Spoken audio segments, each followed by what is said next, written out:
Nice tool. It is for the fraction of the cost that it is to a tool truck.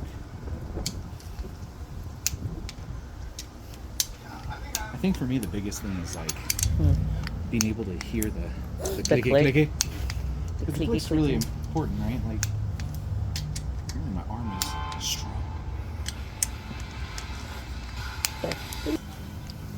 So you always go in a circular pattern, and you start from the inside, and you work your way out. That way the torque doesn't warp the head, and the pressure starts here, and it evenly spreads out, so that way it doesn't. That's it. Or else you will absolutely destroy this head.